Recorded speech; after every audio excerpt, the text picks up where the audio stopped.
shadowy reaches of the past, there was a creature known as the Black Beast.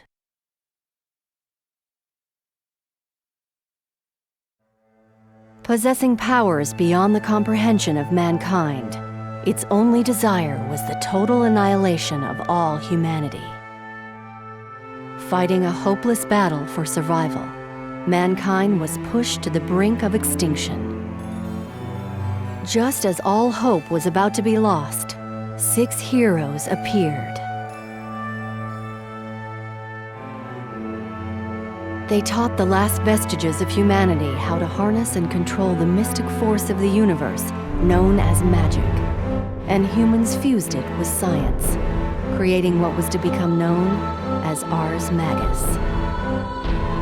The humans who had the ability to use Ars Magus stood beside the 6 heroes and against the Black Beast.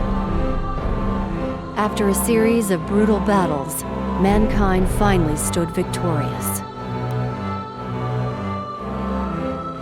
Amongst the survivors, the war came to be known as the First War of Ars Magus, and the 6 brave warriors went down in history as the 6 heroes.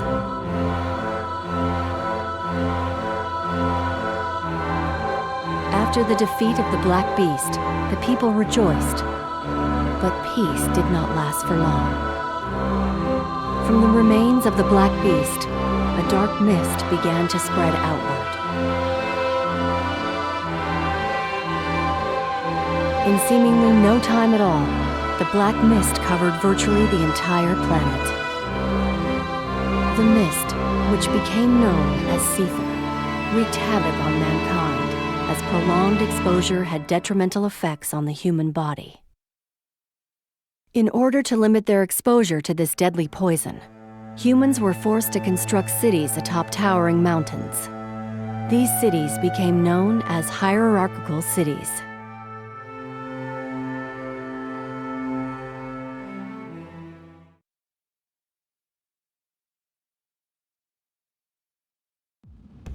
At the same time, the organization known as the Novus Orbis Librarium was formed for the purpose of managing and controlling the objects known as grimoires, which are required to use Ars Magus.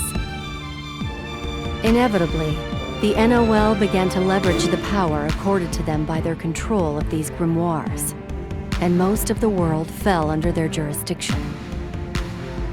With almost half the world's population decimated by the war against the Black Beast, the remaining survivors began to quickly rebuild their civilization under the watchful eyes of the Novus Orbis Librarium.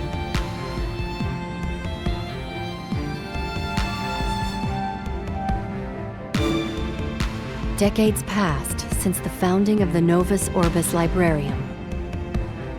Within that time, Ars Magus had become an indispensable part of people's lives. However, the use of Ars Magus came with a price, the effects of which depended solely upon the person wielding it. The NOL, having gathered all those who showed a high aptitude for using Ars Magus, were soon accused by the general populace of propagating repression and inequality. Before long, a region under the NOL's control rose in rebellion. Calling themselves the Ikaruga Federation, they declared their independence from the NOL. This declaration of autonomy did not sit well with the Novus Orbis Librarium, and the Second War of Ars Magus began. For the first time in recorded history, humans used Ars Magus against each other as a weapon in battle. Overwhelmed, the Ikaruga Federation quickly fell. The victory served to reinforce the NOL's dominance and power over the world. The absolute destruction of the Ikaruga Federation served as a stark reminder to anyone who even contemplated defying the will of the Novus Orbis Librarium.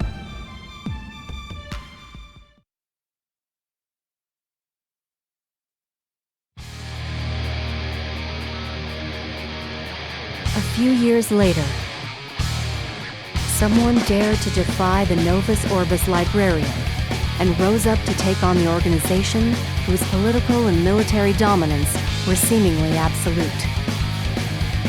Even with an army said to rival any nation, the NOL was powerless to stop this one man from destroying the cauldrons that lie deep within NOL strongholds. The man in question was called Ragna the Bloodedge. It was not long before the NOL declared Ragna the Bloodedge as an SS-class criminal.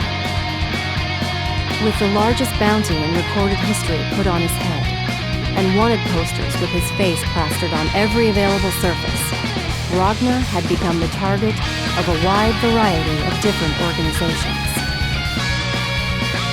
The most significant of these were the Librarium's guards, bounty hunters, known as vigilantes, and Sector 7, who was known for its advanced scientific research and breakthroughs. In addition to these organizations were other individuals who either coveted Ragna's power or sat silently in the shadows, watching. The world was slowly being transformed by the actions of one rebel.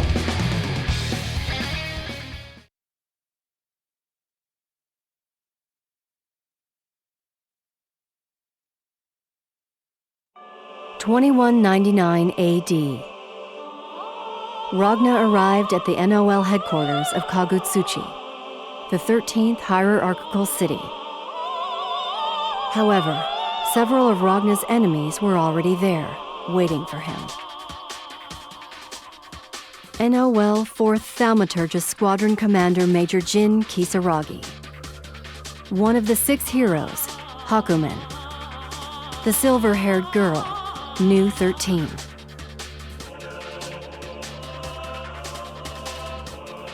Just as Ragna thought he had finished what he'd set out to do, he was dragged into the cauldron along with Nu 13. As he was plummeting to his doom, Ragna heard a girl's voice calling to him. With the last of his strength, he reached out his hand. Thanks to her actions, Ragna's life was spared. The girl's name was Noelle Vermilion.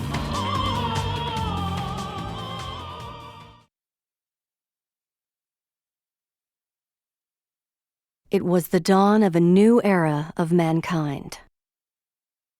Out in the streets, people were joyously celebrating the start of a new year.